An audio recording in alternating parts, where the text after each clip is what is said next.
एक बात जो है उसका मुझे आंसर कभी नहीं मिला। मैं बहुत सोचती हूँ इस बात पे कि जो खवातीन, जो लड़कियां, बिलखसूस जो जवान नस्ल है और यंग गर्ल्स हैं, बॉयज हैं, जो इस तरह के ड्रेसेस पहनते हैं, इस तरह के एक्टिविटीज में वो हिस्सा लेते हैं, क्या उनके सर पर कोई सरपरस्त मौजूद नहीं होता जो उनको अच्छे बुरे की तमीज बताए, अगर खुद उनको नहीं पता तो उनके कहाँ है वो सरपरस्त? याद रखें, एक औरत 4 मर्दों को जहन्नम में लेकर जाएगी, एक बाप को, बाई को, शोहर को, और चौथे नंबर पर अपने बेटे को। और अल्लाह रब्बुल इज्जत से जब उन मर्दों से पूछा जाएगा तो वो औरत खड़ी होकर कहेगी कि जब मैं अपने बाप और बाई के घर में थी, इन्होंने मुझे कभी भी बदकारी से नहीं रोका था, बेहयाई फहाशी से नहीं रोका था, उरियानी से नहीं रोका था, बेपर्दगी से नहीं रोका था। और जब मैं खामद के घर आई तो वहां पर मुझे खामद ने कभी मना नहीं किया था, बेटे ने कभी बुरा नहीं इसको जाना था। तो ये 4 अफराद जो हैं उस वक्त अल्लाह के सामने जवाबदेह होंगे।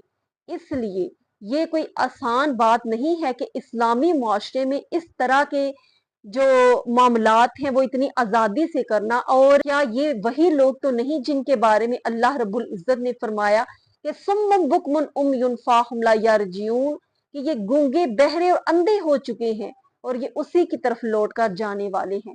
कि ये वो लोग हैं जिनके दिल स्याह हो चुके हैं, पत्थर हो चुके हैं, उन पर ना तो कोई नेक बात असर करती है, ना उनके ऊपर कोई नेक अमाल असर करता है, ना ही उनके दिल इस तरह के हालात और मामलात देकर मोम होते हैं और पिघलते भी नहीं हैं।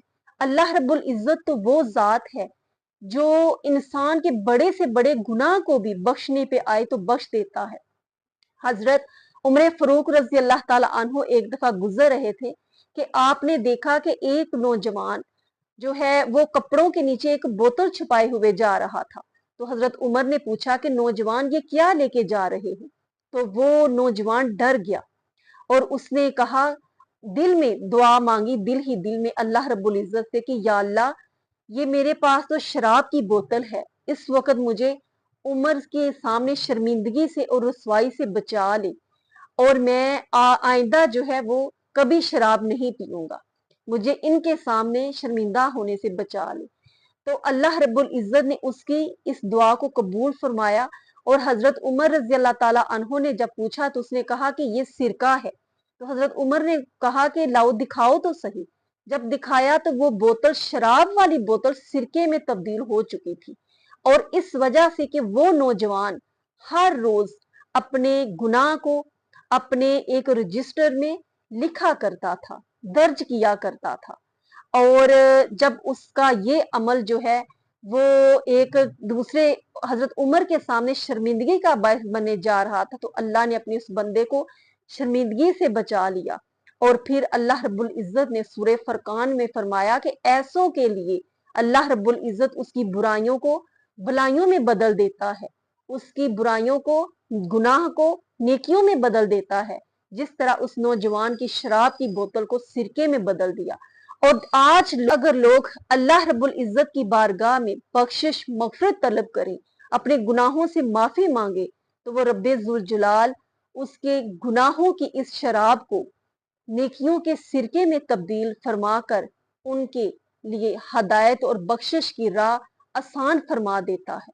जरूरत है इस अमर की कि अपनी आंखें खोलें, अपने कान जिनके ऊपर एक मोहर लग चुकी है उसको खोलें, अपने दिलों को नरम करें और उसकी तरफ आएं जो कामयाबी अता करने वाला है।